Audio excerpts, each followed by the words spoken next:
কোরবানি পরবর্তী সময় আজকের এই জুমআতে যারা আমরা আসছি, এমন 5টি বিষয় আছে যে বিষয়গুলো বোঝা যায় যে আল্লাহ তাআলা আপনাকে ভালোবাসেন কিনা। এই 5টি বিষয়ের প্রথম বিষয়ের নাম হচ্ছে আমি আপনি যদি হুব্বুন নাস, মানুষের ভালোবাসা অর্জন করতে পারি, আপনি বুঝে নেবেন এই ভালোবাসা দুনিয়ার জমিন থেকে আসে নাই। মানুষ যে মানুষকে ভালোবাসে আপনি বুঝবেন এটা আল্লাহ রাব্বুল আলামিন এই ভালোবাসা সৃষ্টি করে দিয়েছে। সুবহানাল্লাহ। এই যে এখানে আমি জুমা পড়াই, ঈদের নামাজ কালকে আপনাদেরকে নিয়ে পড়ছি, আপনাদের সঙ্গে আমার হৃদয়ের যে টান আছে, যে ভালোবাসা আছে, এই ভালোবাসা যদি সত্যি আল্লাহর জন্য হয়, এটাকে আরবিতে বলে হুব্বুন নাস, মানুষের ভালোবাসা। এই গুণ আল্লাহ রাব্বুল আলামিন যার ভিতরে দিবেন, আপনি বুঝবেন এই মানুষটাকে আল্লাহ তাআলা ভালোবেসে ফেলছে। সুবহানাল্লাহ। এই জন্য দুনিয়াতে খুব রূঢ় ও কর্কশ ভাষাভাষী না হওয়া। আমাদের সমাজের ভিতরে আমরা অনেক মানুষকে দেখি যে ভাই আমি স্ট্রেট ফরওয়ার্ড, একেবারে ডাইরেক্ট কথা বলতে পছন্দ করি। এই গুণটাকে আল্লাহ তাআলা পছন্দের গুণ বলেন নাই, পছন্দের গুণ বলা হয়েছে হুব্বুন নাস। আপনি এমন বৈশিষ্ট্যের মানুষ হবেন, মানুষের মনে আপনি দুঃখ দিবেন না, সবার সঙ্গে আপনি মিশবেন, কথা বলবেন।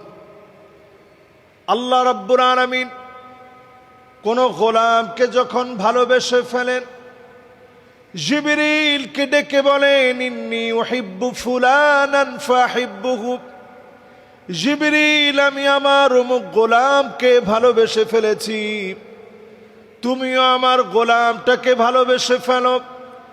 জিবরিল আলাইহিস সালাম ভালোবেসে ফেলেন, ফেরেশতারা ভালোবেসে ফেলে, আসমানে নাম ঘোষণা হয়ে যায়, জমিনের মধ্যে নাম ঘোষণা হয়ে যায়, মানুষের হৃদয়ে ভালোবাসা ঢুকে যায়, দুনিয়ার মানুষগুলা মহব্বত করে ফেলে। এই মহব্বত যখন আপনি দেখবেন, বুঝে নিবেন যিনি আপনাকে ভালোবেসে ফেলেছেন তিনি কে। এই জন্য এই গুণ অর্জনের চেষ্টা করা, কি করে মানুষের ভালোবাসা শুধু লোক দেখানোর জন্য নয়, মানুষের ভালোবাসা অর্জনের চেষ্টা করা, পর উপকারে নিজেকে নিবেদিত করা, আরেকজনের কষ্টে নিজেকে অন্তত দাঁড় করানো। যদি সহযোগিতা করতে নাও পারেন, অন্তত তার জন্য গোপনে গোপনে আল্লাহর কাছে দোয়া করেন। এটি হচ্ছে 1 নাম্বার ভালোবাসা যে আল্লাহ রাব্বুল আলামিনের পক্ষ থেকে আপনি পেয়েছেন, এটা 1 নাম্বার আলামত। 2 নাম্বার আলামত হুব্বু তাআল্লুমিল কুরআনি ওয়া তাদাব্বুরিহি ওয়া সিমাইহি ওয়া সামাইহি। কোরআন নিজে আপনি পড়বেন, আল্লাহর কোরআন নিজে আপনি শুনবেন, আল্লাহর কোরআন অনুযায়ী জীবন গড়বেন। হুব্বু তাআল্লুমিল কুরআনি ওয়া তাদাব্বুরিহি ওয়া সিমাইহি ওয়া তাতবিকিহি। এই কোরআন অনুযায়ী যদি জীবনটাকে গড়তে পারেন, আপনি বুঝে নিবেন যিনি আপনাকে ভালোবেসে ফেলেছেন তিনি কে। তেমন যদি আপনি কোরআন পড়তে নাও পারেন, যে কয়টা সূরা আপনার মুখস্থ আছে ফজরের পরে একটু পড়েন, নির্দিষ্ট একটু সময়ে অন্তত সূরাগুলো একটু পড়ার চেষ্টা করেন। আল্লাহ আমি তো আর বেশি পারি না, এই কয়টা সূরা আমি পারি। একটা সূরার মহব্বত আপনার এত দামি বানায় দিতে পারে, আল্লাহর জান্নাতের মেহমান হিসেবে যিনি কবুল করে নিতে পারেন তিনি কে। একজন সাহাবী নবীজি ইমাম বানায় পাঠাইছেন, সাহাবী ইমামতিতে যাওয়ার পর প্রতিদিন সূরা ইখলাস পড়ে। আচ্ছা বলেন তো দেখি, আমাদের এই মসজিদের ইমাম সাহেব যদি প্রতিদিন সূরা ইখলাস পড়ে, চাকরি থাকবে? সবাই বলবেন যে ইমাম সাহেব সব দিকে ভালো হলেও খালি সূরা ইখলাস পড়ে। তো নবীজির কাছে এই বিচার চলে আসলো, ইয়া রাসূলুল্লাহ, সব দিকে তিনি ভালো, কিন্তু তিনি শুধু সূরা ইখলাস পড়েন। নবীজি খুব আদর করে ভালোবেসে সাহাবীকে ডাক দিলেন, দিয়ে নবীজি কোনো ফতোয়া জানতে চান নাই, বললেন মাসসাবাব লিলুজুমি হাদিহি সূরা, এই সূরাকে তুমি বিশেষভাবে ভালোবাসার কারণ কি? এটা তোমার উপরে তুমি আবশ্যক করে নিলা কেন? সাহাবী কোনো ফতোয়া দেন নাই।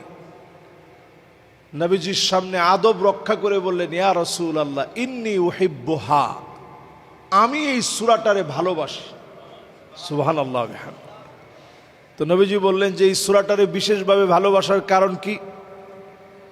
তো সাহাবী বলতেছে, ইয়া রাসূলুল্লাহ, লিআন্নাহা সিফাতুর রহমান, কারণ এই সূরার প্রত্যেকটা আয়াতে আমার আল্লাহর বৈশিষ্ট্য আল্লাহ বলছে। জোরে কোন আল্লাহু আকবার। এই জন্য আমি ভালোবাসি। তো নবীজি সাহাবীর দিকে তাকায় আছেন, আল্লাহ তাআলা তৎক্ষণাৎ জিবরিলকে পাঠিয়ে দিয়েছেন, জিবরিল যাও আমার হাবিবকে গিয়ে বলো, হুব্বুহু আদখালাহুল জান্নাহ, তার এই ভালোবাসা তাকে আল্লাহর জান্নাত পর্যন্ত পৌঁছায় দিবে। সুবহানাল্লাহ। আচ্ছা বলেন তো, কয়টা সূরা ভালোবাসে? একটা সূরা। নবীজির কাছে একজন বৃদ্ধ সাহাবী আসছে, তেমন তেলাওয়াত করতে পারেন না, জড়তা চলে আসছে, বয়স 85 কিংবা 90। নবীজি বললেন একটু পড়েন। সাহাবী বললেন, ইয়া রাসূলুল্লাহ, এইটা কঠিন লাগে, আরেকটা পড়ায় দেন। নবীজি আরেকবার পড়াইলেন, এইটা কঠিন লাগে, আরেকটা পড়ায় দেন। এইভাবে পড়াইতে পড়াইতে ইদা জুলজিলাতিল আরদু জিলজালাহা, এই সূরা যখন নবীজি পড়ায় দিলেন, সাহাবী বলছেন, ইয়া রাসূলুল্লাহ, এইটা আমি আজকে পড়ে নিলাম, এই একটা সূরা আমি সারা জীবন ধরে আমল করব। আল্লাহু আকবার। আল্লাহর নবী বললেন, সাহাবীরা শোনো, যদি আল্লাহর জান্নাতি কোন গোলাম দেখে চক্ষু শান্ত করতে চাও, আমার এই সাহাবীর দিকে তাকাও। একটা সূরা আমার সাহাবী মহব্বত করে ফেলেছে, একটা সূরার উপরে যদি আমল করে, যিনি জান্নাতি বানায়া দিবেন তিনি কে? একটা সূরার কারণে আল্লাহ তাআলা আপনাকে জান্নাতি বানায় দিতে পারেন। একটা সূরা আপনার জীবন পরিবর্তন করে দিতে পারে। এজন্য এই মোবারক সময় থেকে সিদ্ধান্ত নেন, যা মুখস্থ আছে একটু পড়ার চেষ্টা করেন, যেগুলো পারেন না পড়ার নতুন করে শেখার চেষ্টা করেন। যদ্দূর পারি এদ্দূর আমি অন্তত পড়ি। প্রতিদিনের আমলে এটা যেন প্যাকেজ হিসাবে থাকে। আয়াতুল কুরসি প্রতিদিনের আমলে যেন থাকে, সূরা ইখলাস, সূরা ফালাক, সূরা নাস প্রতিদিনকার আমলে যেন এটা থাকে, কোনো দিন যেন মিস না হয়। এইভাবে যদি আমলগুলো সাজাই, একদিকে চক্ষুটা বন্ধ হবে, আরেক দিকে যিনি আমারে মহব্বত করে জান্নাতি বানায় দিবেন তিনি কে? এই কোরআন সেদিন মাথার সামনে দাঁড়ায় যাবে। কোরআন সেদিন সঙ্গী হয়ে যাবে। লোকটা জিজ্ঞাসা করবে, কে গো তুমি? আমার ছেলেকে রেখে চলে আসলাম, মেয়েকে রেখে চলে আসলাম, সহায় সম্পত্তি সব রেখে চলে আসলাম, কে গো তুমি? কোরআন সেদিন বলবে, আমি তোমার কোরআন তেলাওয়াত, আজকে তোমার জন্য সঙ্গী হয়ে গেলাম। এই তেলাওয়াতকে যিনি সঙ্গী বানায় দিবেন তিনি কে? এই জন্য কোরআনকে আপন বানায় নেন। যত পারেন কোরআন পড়েন, যদ্দূর পারেন তদ্দূর পড়েন। একটা সূরা পারেন, বারবার একটা সূরা পড়েন। আল্লাহর কাছে একটা সূরা দিয়ে বারবার চাওয়ার চেষ্টা করেন যে আল্লাহ, আমি একটা সূরাই পারি। এই কোরআনুল কারীমের তেলাওয়াত হৃদয়ের এই মহব্বত প্রমাণ করে দিবে আল্লাহ আপনাকে কত বেশি ভালোবাসেন। আপনি কোরআনকে যত বেশি ভালোবাসেন, আপনি বুঝবেন আল্লাহ আপনারে তত বেশি ভালোবাসেন। সুবহানাল্লাহ। প্রিয় ভাইয়েরা আমার, তৃতীয় নাম্বার যেই আলামত প্রমাণ করে দিবে আল্লাহ তাআলা আপনাকে আমাকে ভালোবাসেন কিনা, সেই আলামতটি হচ্ছে ইত্তিবাউস সুন্নাহ। নবী করিম সাল্লাল্লাহু আলাইহি ওয়াসাল্লামের সুন্নাত কতটুকুন আমি আপনি ভালোবাসি, কয়টা সুন্নত আপনি আমি মানি। নবীজি সাল্লাল্লাহু আলাইহি সাল্লাম মসজিদে ঢুকতে একটা দোয়া পড়তেন, বলতে পারবেন দোয়াটা কি কি? মাশাআল্লাহ, আজকে আমরা পড়ছি সবাই। যদি আজকে আমরা না পড়ে থাকি, সামনে থেকে আমরা পড়ব আল্লাহুম্মা ইফতাহলি আবওয়াবা রাহমাতিক। পৃথিবীর একমাত্র ঘর যেই ঘরে দোয়া পড়ে ঢুকতে হয় এবং আল্লাহর কাছে বলতে হয় আল্লাহ আল্লাহুম্মা ইফতাহলি, আল্লাহ আপনি আমার জন্য খুলে দেন আবওয়াবা রাহমাতিক, আপনার রহমতের যত দরজা আছে সব দরজাগুলো আমার জন্য আল্লাহ আপনি খুলে দেন। সুবহানাল্লাহ। এজন্য মসজিদে যখন প্রবেশ করবেন দোয়াটা পড়ে প্রবেশ করবেন, আর বের হওয়ার সময় তাড়াহুড়া করে বের হয়ে যাবেন। তখন একটা দোয়া আছে, কি দোয়া? আল্লাহুম্মা ইন্নী আসআলুকা মিন ফাদলিক, আল্লাহ আমি আপনার করুণার ভিখারি, আল্লাহ আমি আপনার দয়ার ভিখারি, আল্লাহ আপনি ছাড়া আমার কেউ নাই, আল্লাহ আপনি ছাড়া আমারে মায়া করার কেউ নাই, আল্লাহ আপনি ছাড়া আমারে আশ্রয় দেওয়ার কেউ নাই, আল্লাহ আপনি ছাড়া নিরাপত্তার চাদরে বেষ্টিত করার কেউ নাই, আল্লাহ আপনি ছাড়া আমাকে রিজিক দেওয়ার কেউ নাই, আল্লাহ আপনি ছাড়া আমারে সুস্থ করারও কেউ নাই। এই বিশ্বাস নিয়ে যদি আপনি মসজিদ থেকে বের হওয়ার সময় বলেন আল্লাহুম্মা ইন্নী আসআলুকা মিন ফাদলিক, আল্লাহ আমি আপনার করুণার ভিখারি, আল্লাহ আমি মিসকিন, আমি ফকির, আল্লাহ আমার কিচ্ছু নাই আপনি ছাড়া। বিশ্বাস করেন এটা যদি তাকওয়া থেকে আপনি পড়তে পারেন, আপনাকে যিনি ওলিদের ওলি বানায় দিবেন তিনি কে?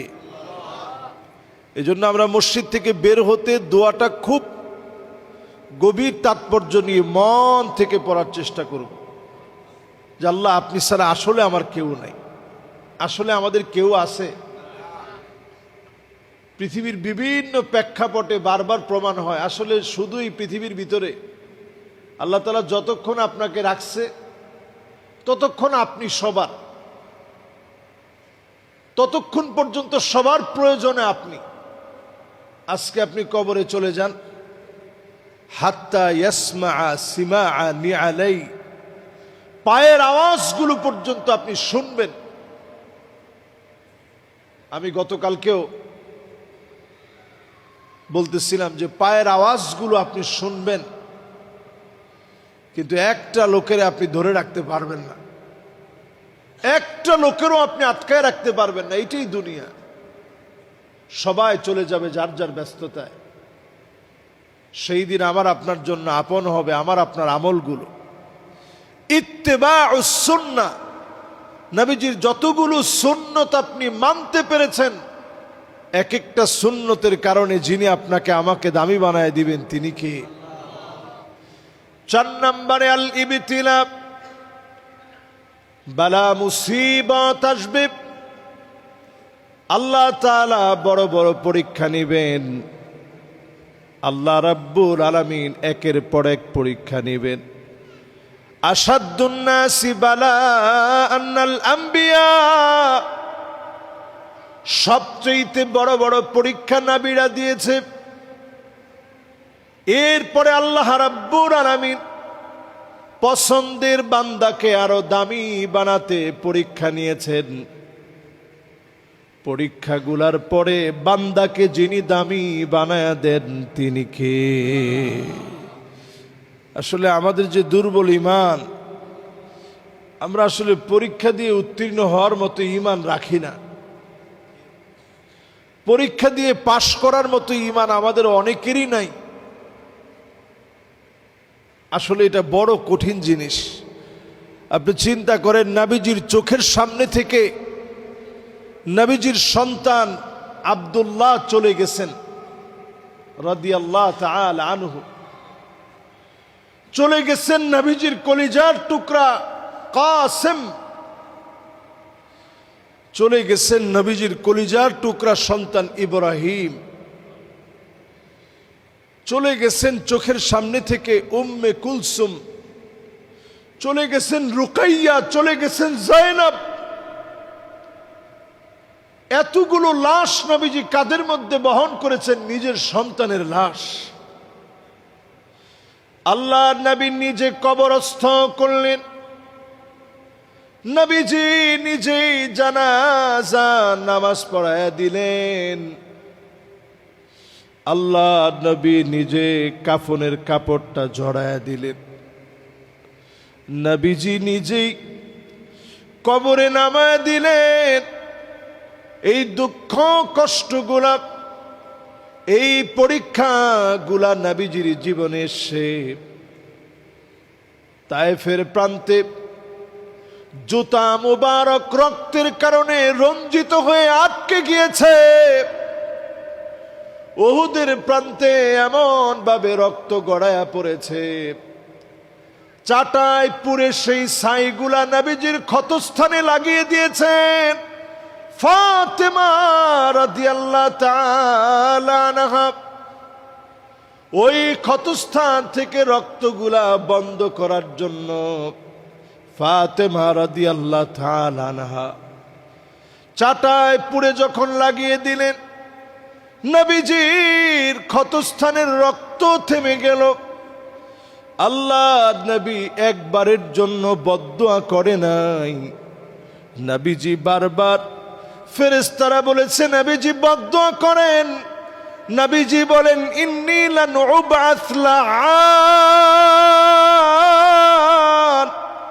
আমি নবী বদদুয়া করার জন্য আসি নাই। বুইসতু লিউতাম্মিমা মাকারিমাল আখলাক, আমি মানুষকে চরিত্র শিখাতে আসছি, উন্নত চরিত্র শেখানোর জন্য পৃথিবীতে প্রেরিত হয়েছি। আমি নবী বদদুয়া করার জন্য আসি নাই। একটা বারের জন্য নবীজি আমার বদদুয়া করে নাই। তায়েফবাসীদেরকে লন্ডভন্ড করে দিতে বলে নাই। আমার নবী পরীক্ষাগুলোর সময় সবর করেছেন। এই সবরের ফল উম্মতদেরকে মাফ করে দিয়ে জান্নাতি যিনি বানায়া দিবেন তিনি কে? প্রিয় ভাইরা আমার, নবীজির জীবনের পরীক্ষাগুলো একটু চিন্তা করলে, নবী হওয়ার পরে আল্লাহ তাআলা কি পরিমাণ পরীক্ষা নিছেন। একজন স্ত্রী খাদিজা রাদিয়াল্লাহু তাআলা আনহা আর আরেকজন স্ত্রী মারিয়া আল কিবতিয়া ছাড়া অন্য কোন স্ত্রীর গর্ভে সন্তান হয়নি। বিষয়টা সহজ না কঠিন?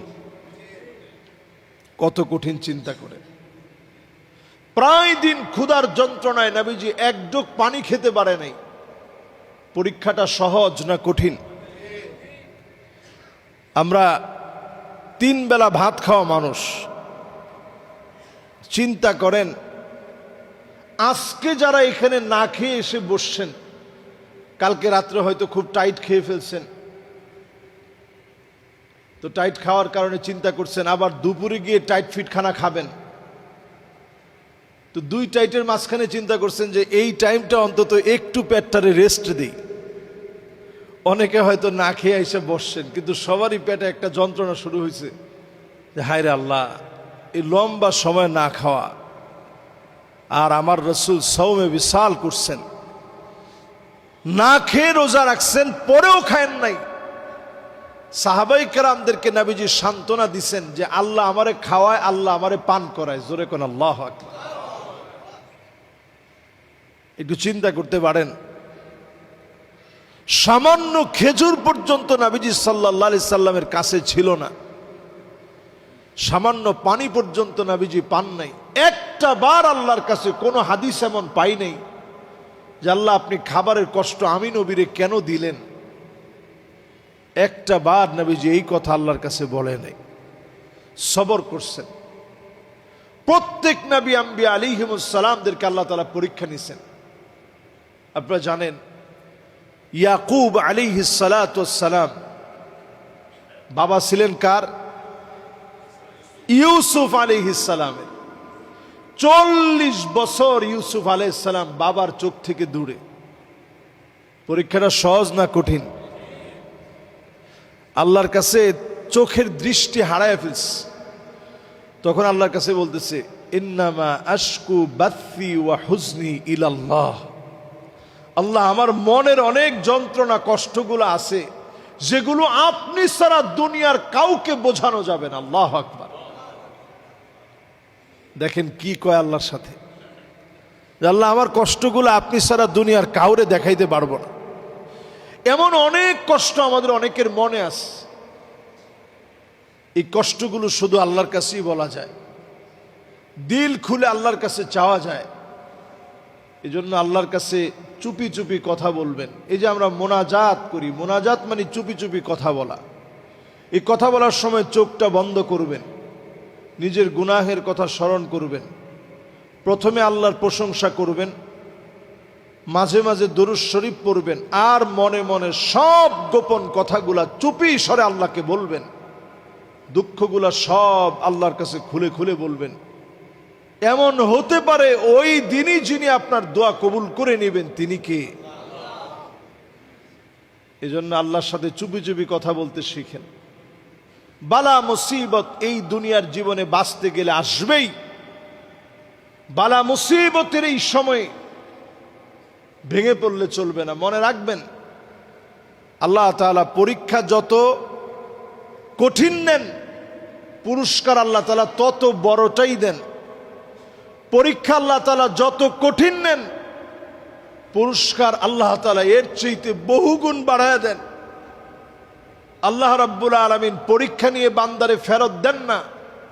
যখনই আপনাকে পরীক্ষা নেওয়া হচ্ছে, আপনি বুঝবেন ওই জায়গায় হয়তো আপনি আপনার আমল দিয়া পৌঁছাইতে পারেন নাই। আল্লাহ তাআলা ছোট্ট একটা পরীক্ষা নিয়ে ওই জায়গায় আল্লাহ তাআলা আপনারে পৌঁছায় দিবে। আল্লাহু আকবার বলেন। প্রিয় ভাইয়েরা আমার, ৫ম নম্বরে আল্লাহ তাআলা আমাকে আপনাকে ভালোবাসছেন কিনা এটা বুঝার জন্য ৫ম নম্বর আলামত। নবীজির কাছে সাহাবায়ে কেরাম প্রশ্ন করলেন, ইয়া রাসূলুল্লাহ, কেমনে বুঝবো আল্লাহ আমারে ভালোবাসেন? হাবিব উত্তর দিলেন, আল্লাহ রাব্বুল আলামিন ভালোবাসেন কিনা বোঝার জন্য আমল হলো আইওয়াফিকাহু বিআমালিন সালিহিন ক্বাবলা মাউতিহি। মৌতের আগে আল্লাহ পাক কোনো না কোনো একটা ভালো কাজ করায় দিবেন। ইন্তেকালের আগে আপনারে আল্লাহ কোনো না কোনো একটা নেক কাজ করাবেন। ওই নেক কাজের ভিতরে আল্লাহ পাক আপনাকে ডাক দিয়ে নেবেন। শুধু আপনি না, আশেপাশে লোকজন বুঝে ফেলবে যিনি আপনাকে ভালোবেসেছিলেন তিনি কে। এই যে আজকে আমি ফেসবুকে এক ভাইয়ের স্ট্যাটাস দেখতেছিলাম, ভাইটা ফেসবুকে লিখছে যে আমার আম্মা আরাফার মধ্যে গিয়ে মারা গেছে।